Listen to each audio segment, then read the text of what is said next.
Welcome to the Risk and Rules Rundown, your go-to podcast for navigating the tricky world of compliance. Welcome, digital denizens, to the brightest bite in your week. And the riskiest. We're diving deep into the digital danger zone. Hello, world. I'm Blue, your digital compliance companion. And I'm Red, here to prove that governance can be anything but boring. Last time we explored blind trust, how delegated oversight turned into downstream exposure for companies like 3CX and Okta. This time, we flip the lens. How do you govern those relationships so trust isn't blind, it's measured? Welcome to part 2 of our vendor risk mini-series, Rules of Engagement, Governing Your Vendor Ecosystem. Vendor risk used to be a procurement issue. One questionnaire, one signature, and it's done. Not anymore. Today, regulators, frameworks, and boards expect continuous evidence-based oversight. Translation, you can't trust and forget. You've got to trust and verify, on repeat. Exactly. Governance today is a loop, not a document. Across the cases we covered, the same governance gaps keep appearing. 1. No risk tiering, every vendor treated the same. 2nd, opaque dependency chains. 4th parties invisible. 3rd, policy without verification. Rules written, never tested. 4. Board reporting vacuum. No metrics, no insight. That's like writing safety procedures, sealing them in a binder, and hoping they'll protect you during a fire. And that's why the frameworks matter. Let's decode the playbook. Let's start with the baselines.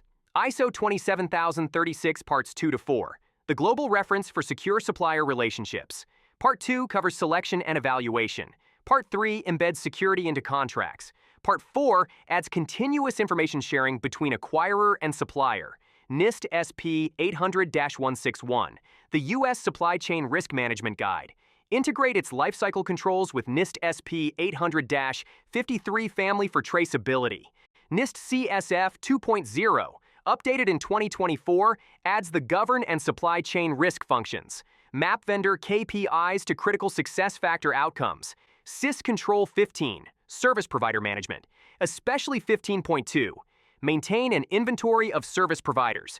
ISO 37301/37001, compliance and anti-bribery management, ensures ethical conduct and culture across your vendor network.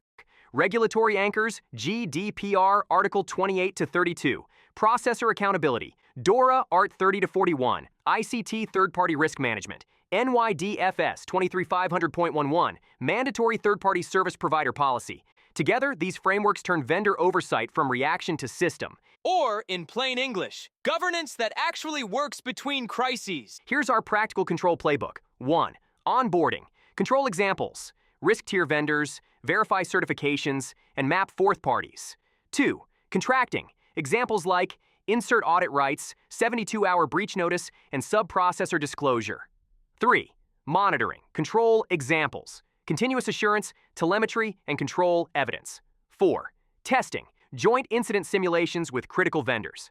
5. Reporting. Things like dashboard key performance indicators on assessment currency, remediation pace, and vendor incidents. That's the blueprint for vendor governance maturity, moving from checklist to continuous. And bonus, the more continuous you are, the less you panic when the phone rings at 2 a.m. Boards should receive a vendor risk dashboard with tiered criticality.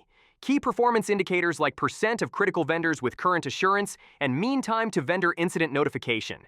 Regular briefings aligned to DORA Article 41 and NYDFS 500.11 reporting cycles.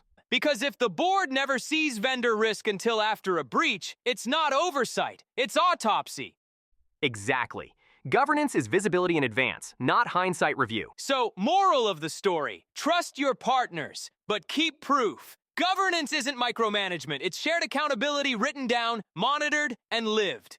The key takeaway is that vendor governance is a discipline, not a document.